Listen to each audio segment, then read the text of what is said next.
again.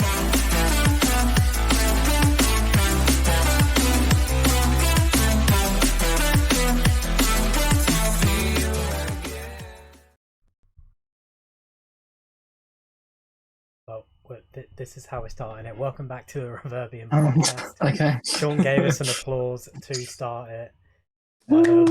He's applauding all of the games that were announced at E3 this past week, which we will be talking about in our main event. Ooh. But we'll start off as always with Old Faithful, old wrestling. Sean, is that what we want? Sean secretly loves it. He does love it. Is it over yet? Yeah, it's over. Yeah, No? it's over. Yeah. Okay. No, it's not. But No, I haven't even got the card, so don't even worry about it. talk about being prepared. Jesus Christ. We weren't prepared, Sean. We weren't. Some of us are. NXT Takeover in your house. That is what I've got on my list first. Yes. So I will. For NXT Takeover, we can have. NXT is good. We can't blame Raw. We have problems. Just because you think it's good doesn't mean that people care. That's fair. But Sean, it's not how this works. You're in my domain now. No, I'm not. NXT Takeover in your house. Let's read the card. Bronson Reed and MSK were putting all of the titles on the line, so the North American Championship and the tag team titles against Legado del Fantasma. Reed and MSK retained all of their titles in that match.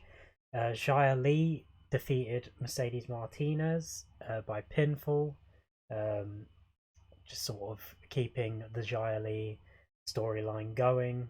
Decent match. I should have probably said the first match was really good as well. LA Knight defeated Cameron Grimes in a ladder match for the $1 Million Championship. The $1 Million Championship was an old WWE Championship from back in the day. Ted DiBiase used to have it, and he brought it back in NXT. And LA Knight is the new champion for it. Raquel Gonzalez defeated Ember Moon to retain her NXT Women's Championship. Shotzi Blackheart came back during this match to chase off Dakota Kai, who was interfering, and also saved Raquel Gonzalez. So, yeah, that was a decent match. Then we have the main event, which was a really good match. I would definitely recommend any fan of wrestling to go and watch this match. For it was really good. It was Karrion Kross defending his NXT Championship against Kyle O'Reilly, Adam Cole, Johnny Gargano, Johnny Gargano and Pete Dunne. So it was a fatal 5-way. Sorry, and he retained. Yeah, just a very good match. Very good match. That was the takeover. It was a decent takeover overall. Great main event. Decent card. Not much else to say on that. There you go. Short and sweet, Sean. Short and sweet. Except for the fact that I have one more thing. There were some releases that happened not that long ago. And one name in the releases was Samoa Joe. Big name in WWE. But he's back. He's back. He's in NXT. He appeared the NXT after In Your House, and is now basically an enforcer for William Regal. And he's not going to be wrestling. He's not cleared to wrestle, I don't think. But he's going to be on the show in some capacity, keeping order. And it's probably the shot of life NXT needed. So, yeah, that is, as far as I can see on my list, all of the wrestling so far. Woo! But Sean, we have something even better than wrestling. What if you put YouTubers and TikTokers together? Oh, in a ring? In a ring, yeah. In a ring with not some a wrestling gloves? ring. Yeah, boxing ring. Yeah. Oh, Straight off the back of the greatest boxing match in history. Sounds like amazing. Sounds like something I would definitely stay up for. Definitely watch the entire thing. And it And something isn't. like that definitely wouldn't be rigged. It would be a really fair competition with the correct winners. Like, it would make sense. Surely, you can't tell me it's anything different, Jimmy. Well, I can, Sean. Surprisingly, I Oh can. no! I Oh can tell no! you it's different. I'm trying to Oh. find the results, and No one they're knows the results, Jimmy. surprisingly That's the hard whole to point. find. That's the whole point. No one knows the Not even the judges results know the because they results. were made up. They were Right, made I up, have them. Jimmy. I have them. Okay. There was a YouTuber versus. Oh, there was a YouTuber versus TikTok um, boxing events by, I forgot who they were, who the event runners were, but they don't really deserve it because of the shit that went down. So I'm Well, not going to wasn't recognise it them. some actually karate association? It wasn't actually boxing. It was really It weird. was like, I forgot what they called it. Show something boxing. I don't know. But I'll just read off the list. You may or may not know some of these people. But we had Ryan Johnson versus Kale Siraj. I thought that What said sausage. the film director Ryan Johnson? Yeah, Ryan Johnson, the film director. It was him versus J.J. Abrams. What? Who made the better Star Wars Ryan Johnson won that sequels? bout. Yes, Ryan Johnson. Mm. He may have had the worst Star Wars films, but he's won a boxing legend. Lando McBroom, what a name, defeated Ben Azalart. I have no idea who the past four people are, except Ryan Johnson, clearly the director of Star Wars. Yeah. We had not spelled. It's definitely not spelled differently. Definitely spelled exactly definitely the spelled same. exactly the same. It's definitely him. Don't ask any questions. We had the man who cheated on Fortnite and didn't get away with it, FaZe Jarvis, who defeated Michael Lee or Lay. He's a winner here. He's a winner here, Jimmy. He destroyed Michael. So that happened. We have DDG defeating Nate Wyatt. We had Vinny Hacker defeating Deji. What a sad life you live, Deji. What a sad. Anison Gibb, who originally, he destroyed Taylor Holder. We'll put this like that. But the match got called a majority draw. That got changed. That is no longer a majority draw. Despite all three scorecards going in Gibbs' favour. Majority draw, though. I believe the official result now is a unanimous decision in favour of Anison Gibb. So Big Gibber brought it home. 7-figure Gibber brought it home. Austin McBroom defeated Bryce Hall in the main event. Thank God we don't have to watch KSI versus Bryce Hall. And yeah, that was the result. That would have been funny. Would have been funny seeing him get knocked the fuck out. I believe all but one winner were YouTubers. So fuck TikTok. That's all I'm getting from this. Deji let the side down. Deji did let the side down. His mum even came and called him out for not doing enough cardio. That's what he needs to work on, and that he's too stubborn, which is why he didn't do well in training. Yeah. Good old Yinka. Good old Yinka.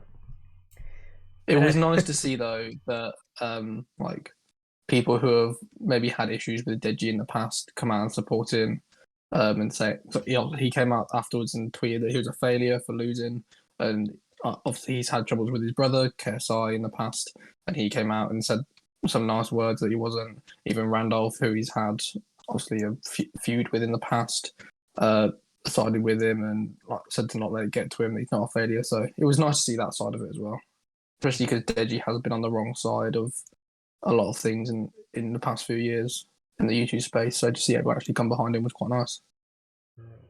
Yeah, fair. Do you have any other sports related news other than Euros? No. Okay. Yes. The Premier League fixtures got released today. I'm not going to go through all of them because it'd be pointless. But they have released. But I will get the opening fixtures up.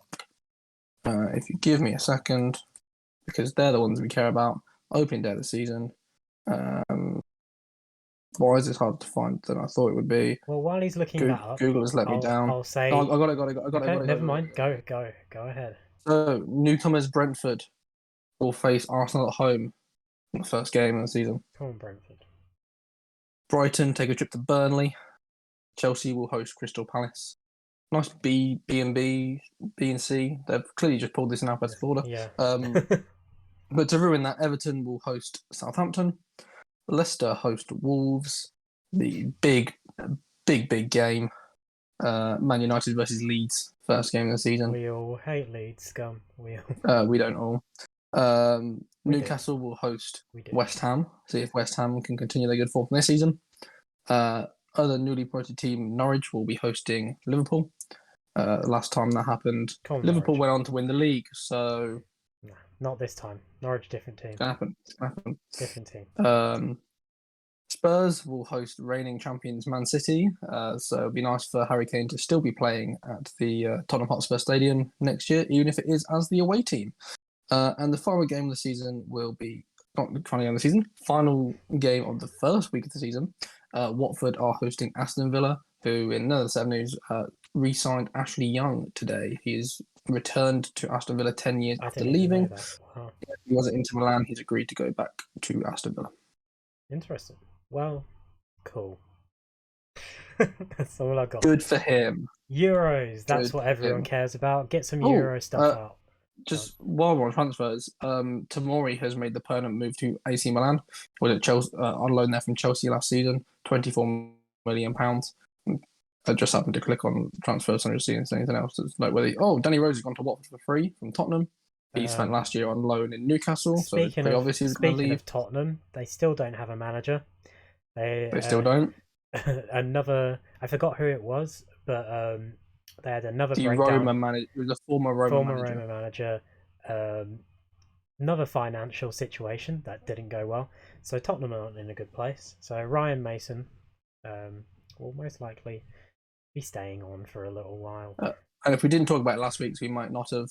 Emiliano Buendia has left Norwich to go to Aston Villa. He snubbed Arsenal in great comedic moment. Loads of Arsenal fans going, why to go to Aston Villa over Arsenal? We've got him. But that is for £33 million. Quite a hefty fee for a guy who is coming up from the Championship. And that's why Norwich are not a different team this year, because they've sold their best player.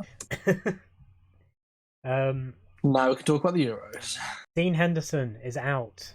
Aaron Ramsdale is in.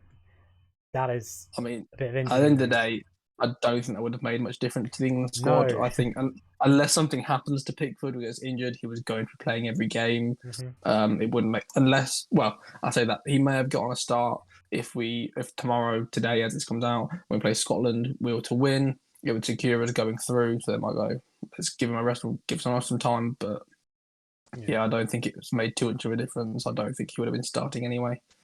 We do have a bit more somber news. Not somber, but little, not as well. How do we go from somber from an injury? We're going from another near fatal injury, which was Eriksson, who collapsed on the pitch during the Denmark-Finland game.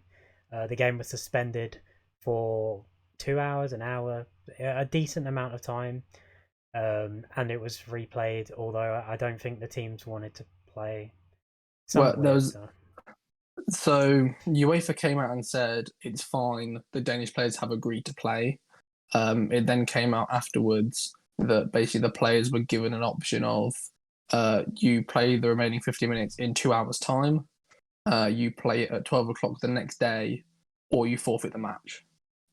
Which a lot of people, rightly so, are saying that this is wrong. That they have just almost witnessed their teammate, and who quite a few of them will probably be like a brother to them, almost die in front of them, and then to make them go out and play so soon after, basically is ridiculous. Especially because they would have had contingency plans, I should imagine, for if there was like a COVID outbreak in the team or something to replay games. So they could have used a similar thing for that. And I think you could definitely tell that when the Denmark players went out that they weren't able to play up to the standard that they usually would, which not to take anything away from Finland. Obviously, they played well and got the win, but I think had they been given a little bit more time to process what had happened, and they probably would have. The game might have not gone the same way. They probably would have played a bit differently. Yeah, well, we won't sit here and theorize what's going to happen with Ericsson in the future. Well, But he's having an IDS, I believe it is, being placed into his heart, so it kind of like monitors the heart rate, and I believe helps to keep it at a constant rate. So Daily it's Blind unlikely he'll be playing again. It's unlikely he'll be playing. Apparently, Daily Blind does play with one. But I know Fabrice Mwamba has been coming out and saying that it's very unlikely that he'll play, and it's not really recommended to play with one. So it doesn't look likely that he'll be returning to professional football. Yeah, well, hopefully he gets a position at a club that allows him to stay within the industry. But yeah, he's, like we said, he's okay. He's still in hospital, I believe, doing all this, getting that inside. So any news will have to come from them. We don't know anymore. Euros, actually, how it's been going. Should we read out the group standings right now, or? Yeah, I can do. I've got it in front of me. Group A, but all teams have played 2 games so far, with Italy securing qualification with 2 wins, 6 points. Wales are second with 4, Switzerland with 1, and Turkey with 0. So it looks likely that Wales will go through either as the second place, well, probably as the second place. It's very unlikely that even if Switzerland win their final game, they'll make up the goal difference. But if that is the case, Switzerland will then look likely to go through as one of the best third place teams. It doesn't look like that's going to be the case for Turkey. I think it'll be very difficult for a team to get through with just 3 points, especially with their -5 goal difference as it stands. They're going to need one hell of a final game to be able to secure that. Group B have also played 2 games, Belgium winning both of theirs. The top of the table. It doesn't quite secure them that automatic yet, because if I'm right, because they play Finland next. So if Finland were to beat Belgium, they would also go on 6 points. And if Russia were to beat Denmark, they would also go on 6 points. With 3 teams on 6 points. But if that was the case, all 3 teams would be going through anyway, because there's no way there's going to be other teams with 6 points in the third place. Yeah. So they're through. Just the positioning would be sorted out.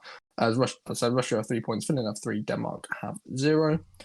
In Group C, there's currently, as we're recording this, Netherlands are playing Austria. They're currently winning 1-0 through Memphis Depay. So as it stands, they're on 6 points. Austria on 3, Ukraine on 3, North Macedonia on 0. Group D, only 1 game played so far. Czech Republic and England both winning their opening games. Group E. Oh, that means Croatia and Scotland haven't, by the way, if you weren't sure who's in that group. Group E, Slovakia, the only one is so far in that group. So they top it with Spain and Sweden drawing. Poland, who I thought were going to be quite strong, to be honest, failing to beat Slovakia on 0 points. So interesting to see if they're able to make it out of the group or not. Spain will probably be a tough game for them, and obviously Sweden holding Spain to a draw, looking quite good there. And the final group, the group of death, Portugal and France both won the opening games. Portugal beating Hungary 3-0 and France beating Germany 1-0. Yeah. Well, Euros. I mean, it's an ongoing thing. We'll be back next week with more shit. So at the moment, with 3 of the groups only playing 1 game, you can't really say who's going to go through and anything. After you play 2, it's a bit more obvious, or can be a bit more obvious. But yeah, anything could happen in those groups. So still waiting to see. Well, let's get on. As it stands, top scorer is there's many joint top scorers. There's 1, 2, 3, 4, 5, 6. There's 7 top scorers, all with 2 goals.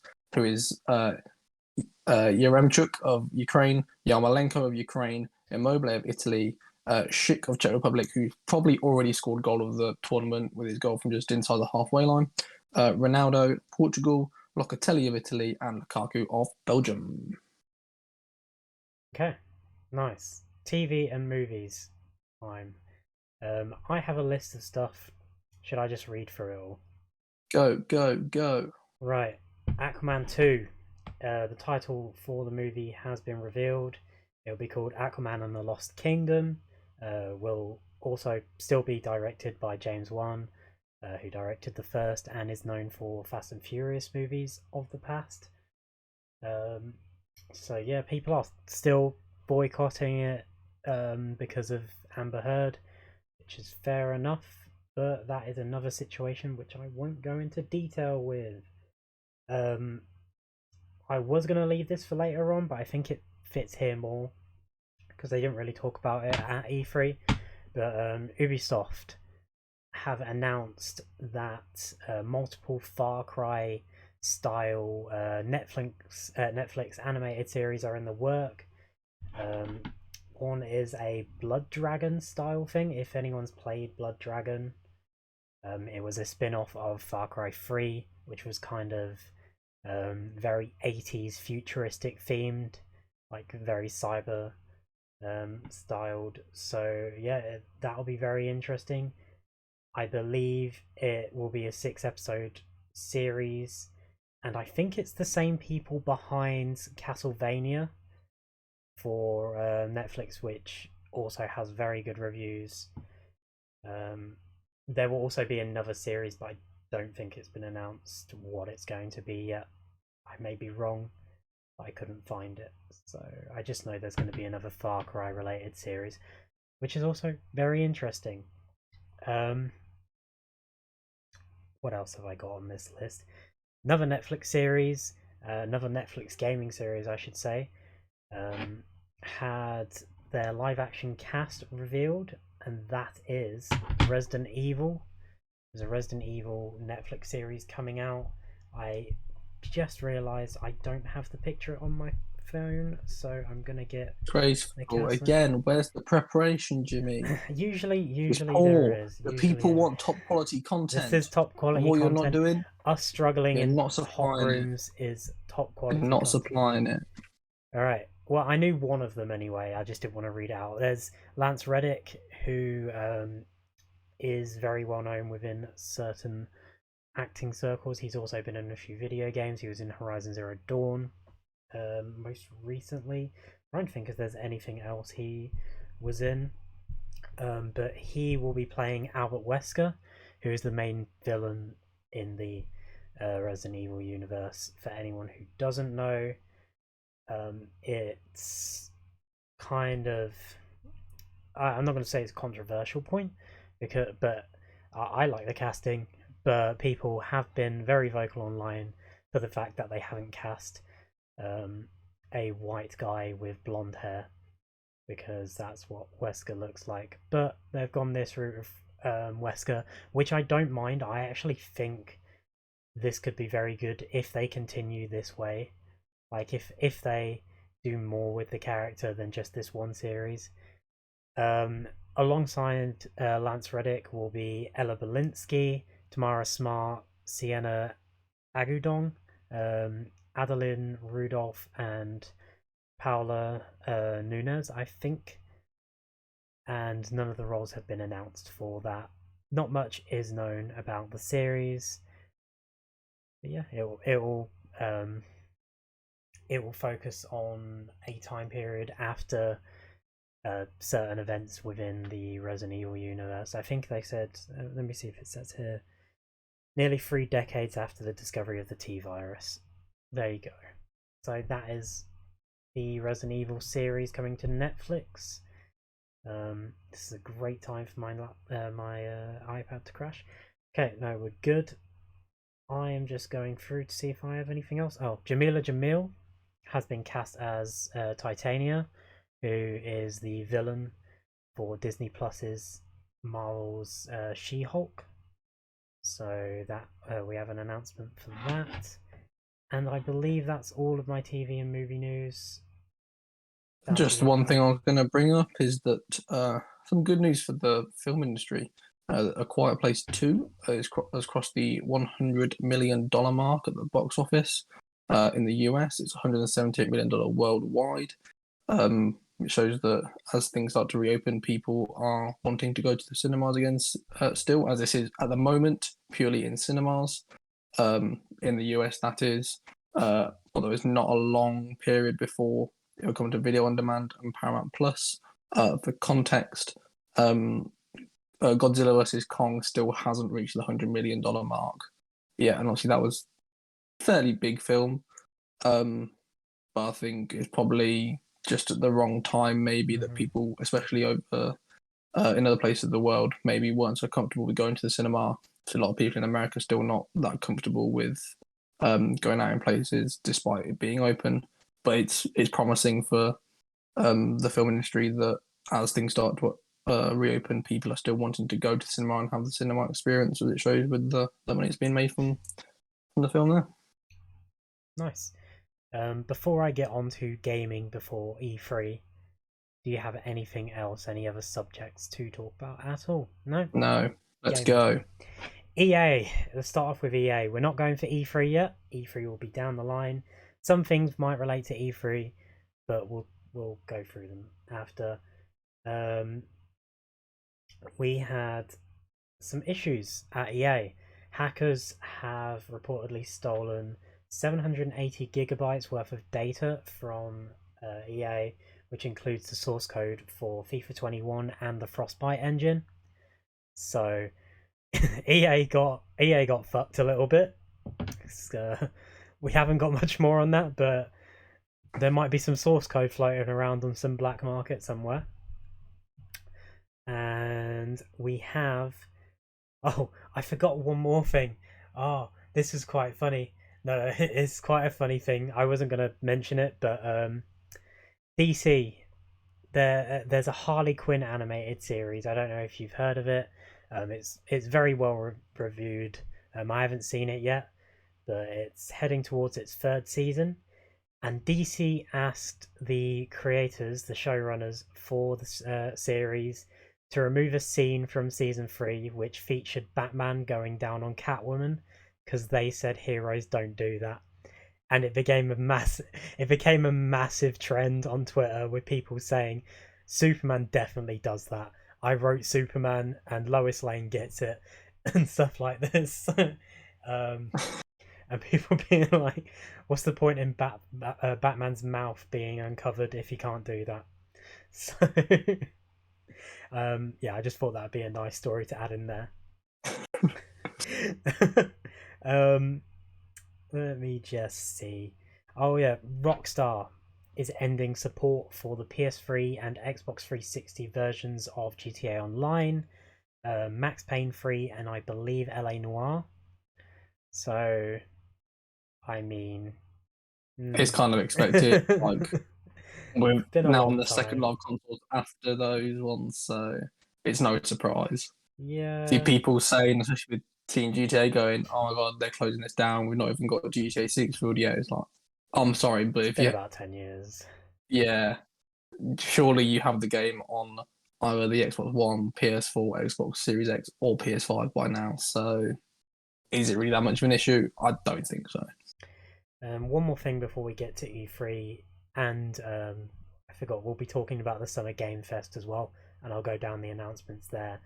But Cyberpunk 2077 will be returning to PlayStation Store. It was taken off after the big controversy when it was released pretty much in an unplayable state for most people. But it will be returning from June 21st. This, by all accounts, does not mean it's fixed, does not mean it will work for you 100%, but you will be able to buy it. Personally, I would wait until the PS5 versions come out. As someone who owns the game and has not completed the game, I am waiting until the update comes out when I can play the game. So yeah, but it will be out if you want to take that risk. So Summer Games Fest, that is where we're heading now. That is the pre-E3, I guess we could say. I'll run through every title here and give, for some of them, a brief explanation. Some I'll just sort of read off. But the first announcement from Summer Games Fest was Tiny Tina's Wonderlands. Tiny Tina is a character from the Borderlands series, so this is a spin-off game which kind of it's going to be a standalone, I should say, but it kind of comes off the back of one of the DLCs for Borderlands 2. Not Borderlands 3, it was from Borderlands 2, which was, I forgot what it was, but it was a Tiny Tina DLC, which was basically set in a fantasy land, which was very well received at the time. So I guess they're sort of doing their own thing based on that. Metal Slug Tactics was announced. Death Stranding is getting a director's cut, which is very weird considering Kojima himself, who is the director of the game, was also the publisher of his own game, so why he needs a director's cut is very weird.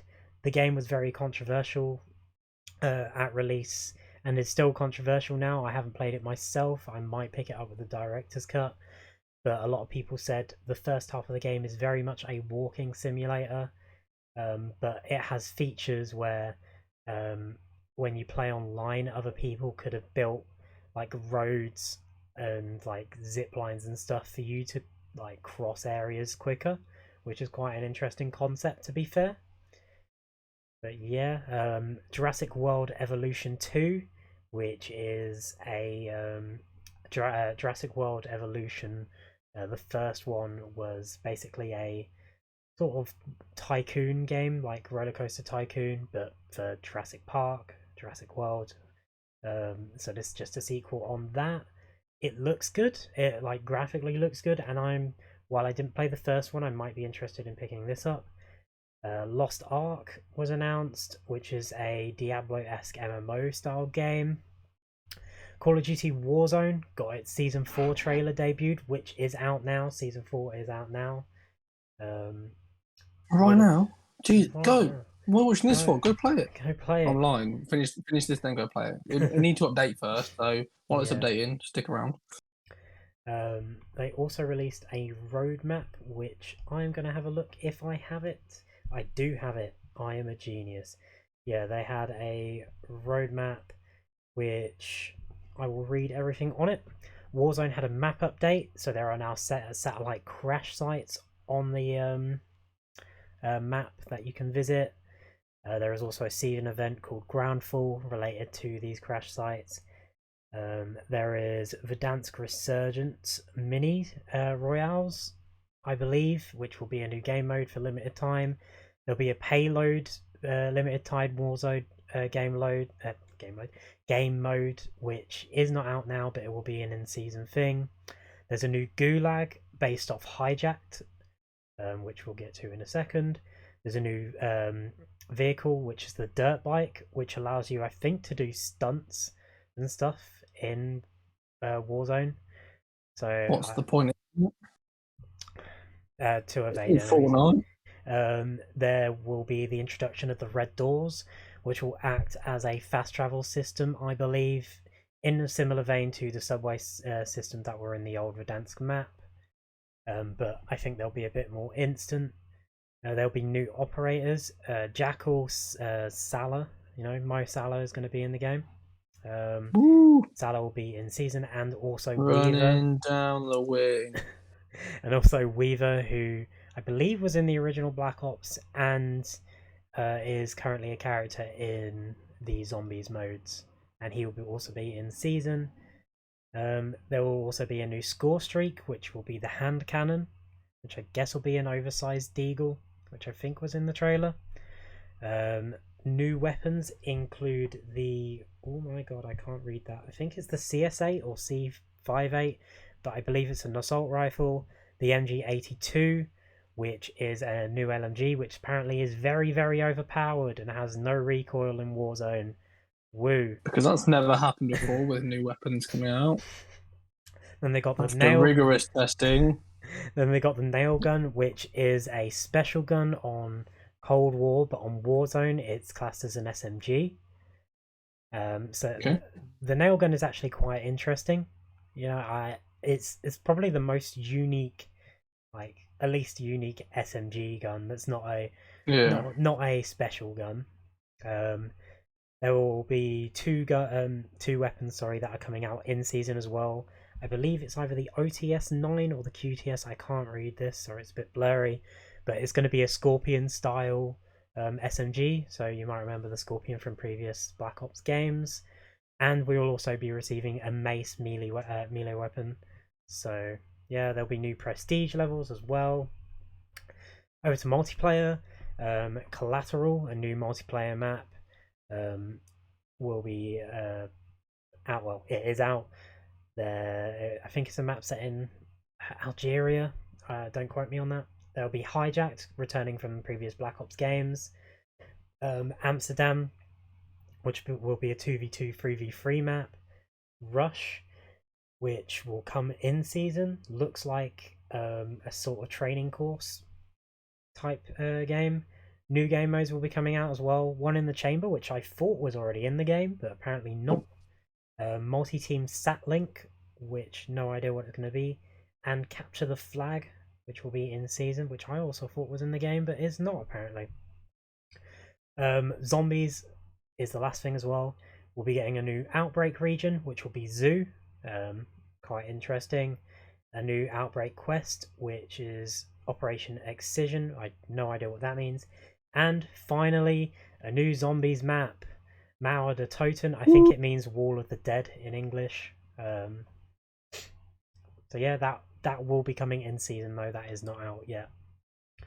So yeah, that's the Warzone stuff. Back over to the Summer Games Fest, which is not loading for me. Oh no. Okay, we got some.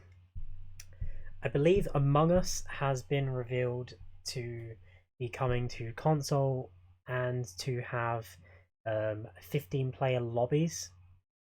We'll have all the updates that the PC version has, including the new map, which is the airship. There's also going to be another new map as well, I believe, announced at the same time. I don't know if that's true. I'm sure I remember seeing something about a maybe.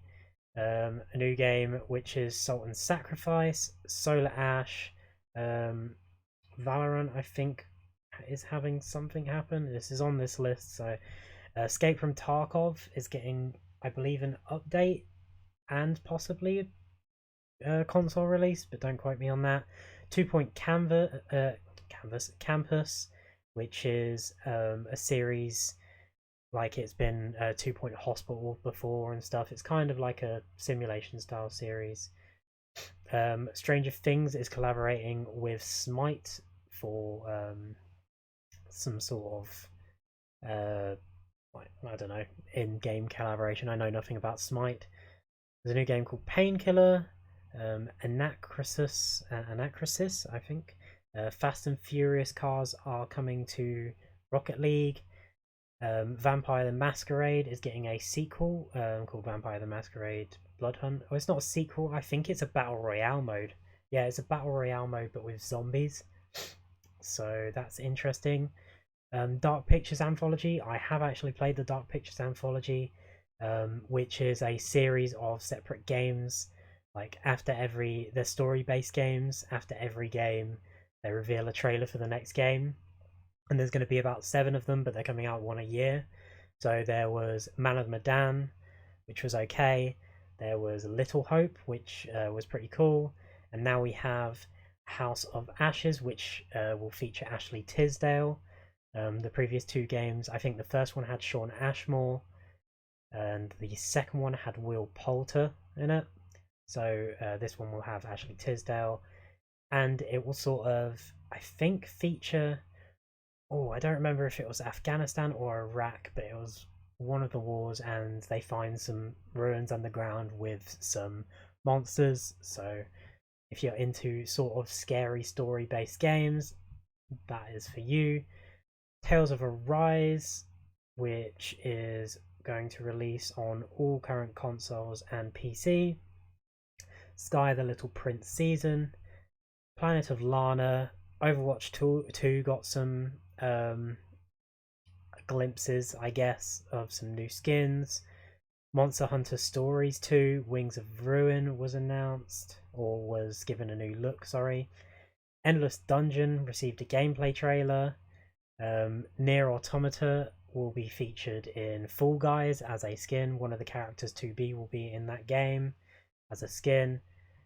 Back 4 Blood was given a spotlight. Back 4 Blood is the spiritual successor to Left 4 Dead in the Left 4 Dead series. There are a bunch of demos for some Xbox stuff. Tribes of Midgard. Evil Dead is getting a video game in the style of Dead by Daylight and Friday the 13th. And the big one that was announced, which is Elden Ring. Elden Ring has finally been given a gameplay trailer and will be releasing on PlayStation, Xbox, and PC on June 21st, 2022. Elden Ring is a very highly anticipated game, has been for many, many years, kind of like Cyberpunk, so let's hope we're not disappointed. It's by From Software, who make the Dark Souls games, and their the thing about this game was that all the lore was written by George R. R. Martin, and he gave a lore book to the creators of the game with no story, just the lore book, and he said, "Make a game about this," and that's what they're doing. That's why it's such an interesting game. So that was the Summer Games Fest. Very interesting. Just another thing, so I was lying. Among Us is getting a fifth map. It's not been said when. It's also getting a hide and seek mode, and they've also teased or said there's going to be new roles for her to play. So might bring life back into the game. Probably not. It'll probably be too late, and people will still forget about it and not care. But I weren't lying. They did say about a new map. We trust you. I'm not going crazy. All right, E3, the big boy. That's all needs to be said. I'm not going to go through everything because we'll be here for about another 2 hours. So I'll go through each day and give some of the highlights. I'm using a website for this because it's easier than my own head. Ubisoft had their conference on day one, and it featured a look at Rainbow Six Extraction, which is a new, I believe, kind of zombie-ish mode or zombie-ish game in the Rainbow Six series. There was a big look at Far Cry 6, a huge look at that, which was in pretty much every conference shown, to be honest. But, you know, they're really anticipating and hyping up this game. Mario and Rabbids 2 was announced. It's called Mario plus Rabbids Sparks of Hope. It's kind of a strategy game in the style of XCOM, but with Mario and Rabbids. The first one was very well received on the Switch, so we're getting a sequel. And the big announcement from this was the announcement of an Avatar game, Avatar Frontiers of Pandora. Not much. You've seen Avatar, blood. You've seen Avatar. You've seen Avatar. You're gay, man. You're gay. You're not seen Avatar. You're gay. But no one really wanted this, but we're getting it, so hopefully it's good.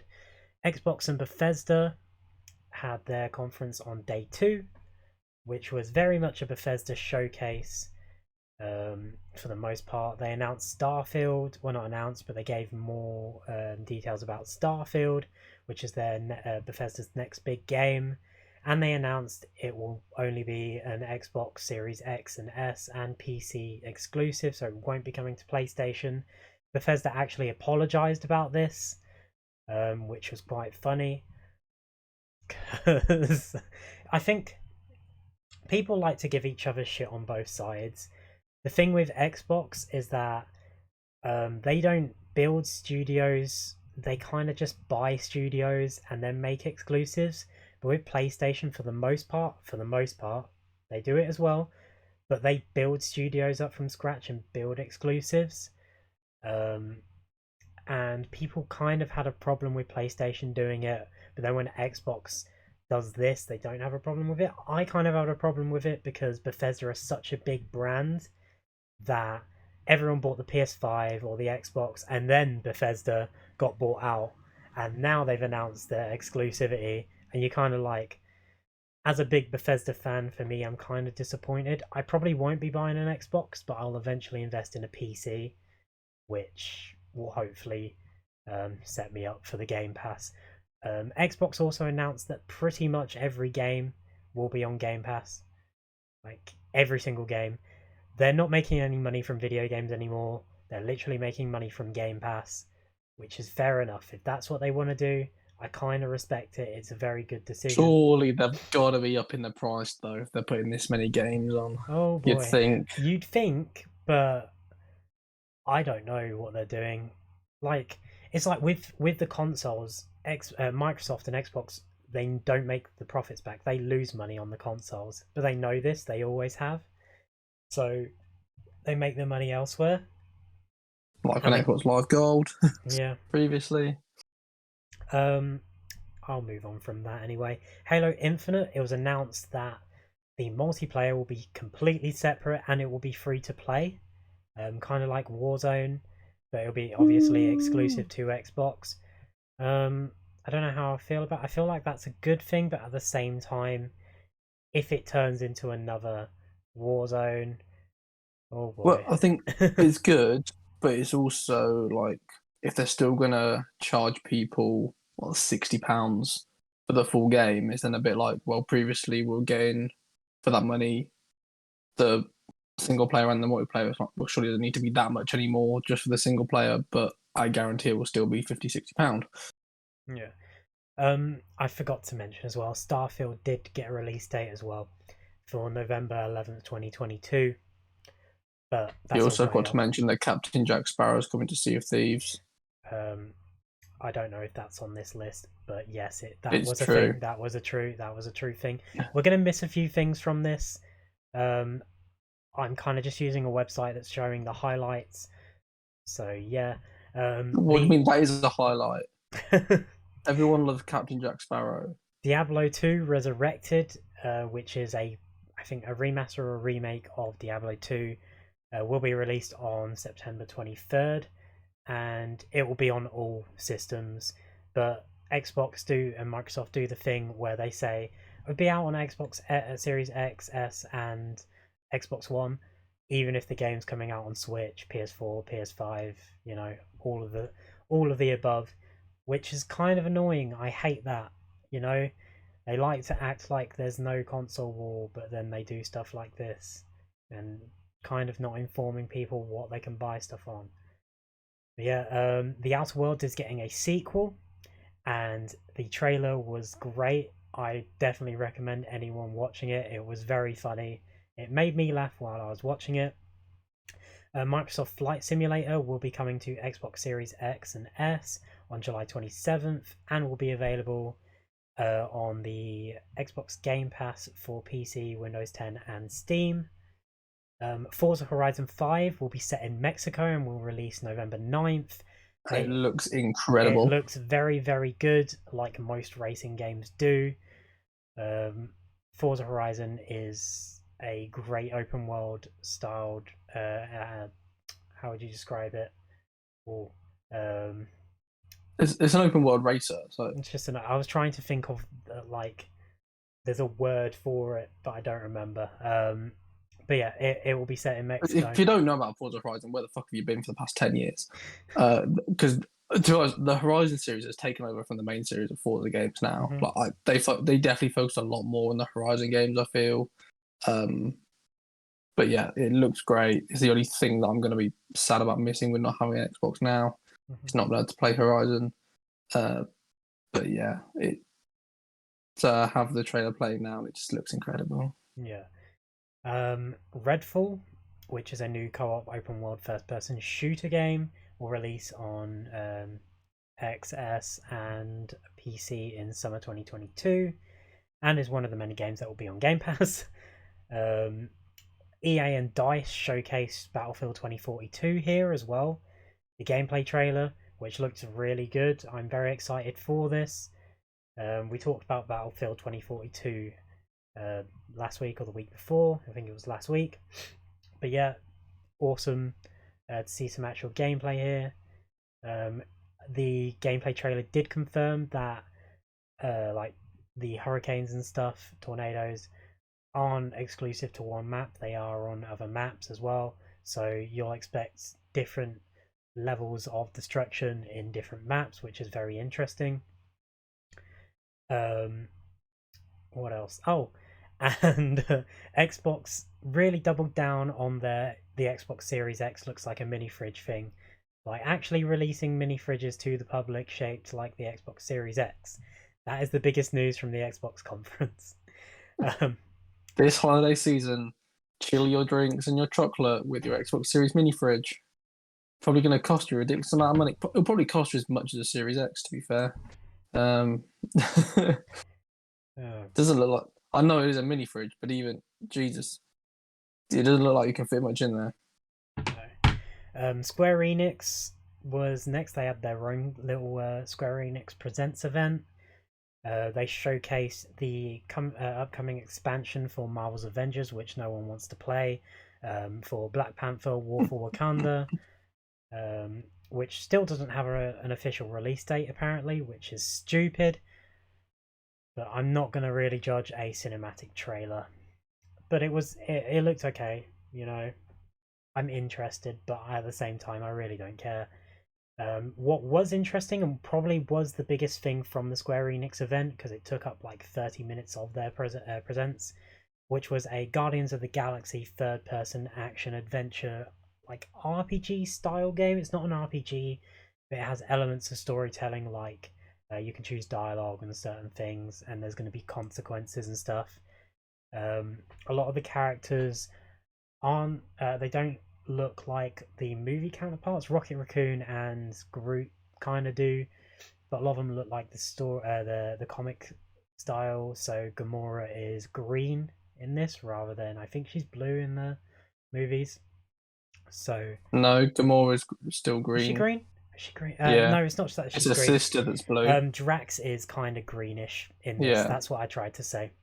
When Gamora is, she kind of has like the purplish or pinkish stripes going down her as well. So, which is what she hasn't got in the movies. Warner Brothers also debuted another trailer for Back 4 Blood. So yeah. Capcom on day 3 announced that there would be DLC for Resident Evil Village. I completely missed this. Wow. I don't think they gave any details though. And day 4, Nintendo. We'll talk about Nintendo. Probably the biggest one. Probably my favorite conference. A lot of people say Xbox, but I really like the Nintendo conference. We got the announcement that was it Kazuya Mishima from Tekken would be the next character to enter the Smash Bros. Universe for Super Smash Bros. Ultimate.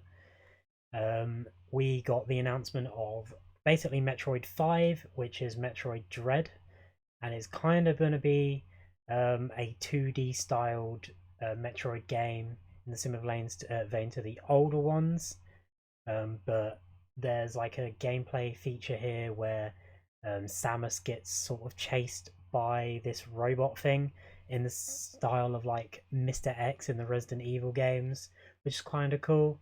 There is also another Metroid game that is coming out, but it's a Metroid Prime game, but they didn't talk about it at all. Dragon Ball Z Kakarot, which is already out, I believe, on everything else, but will be coming to Nintendo Switch on September 24th. And the big one, the big talking point. It's finally been announced. Yes. Eventually. The Legend of Zelda Game & Watch is coming out. Will feature the original Legend of Zelda 2, and Legend of Zelda Link's was it Link to the Past, or it was Link's Awakening? One of them. No, I'm kidding.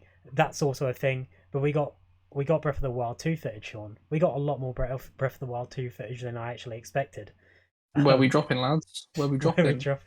The game will still take place in Hyrule, but it'll also feature the skies above Hyrule, so which is quite fitting considering they've just remade Skyward Sword, which will be releasing next month, I believe, for the Nintendo Switch.